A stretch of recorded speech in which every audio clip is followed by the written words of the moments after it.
কিটো পাকোড়া বানালাম। এখানে আলমন্ড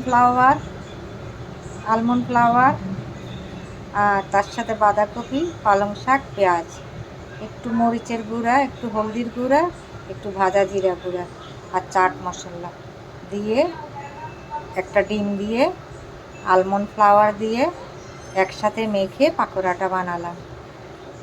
ডিপ ফ্রাই না, শ্যালো ফ্রাই করলাম দিয়ে এই অলিভ অয়েলে করলাম শ্যালো ফ্রাই।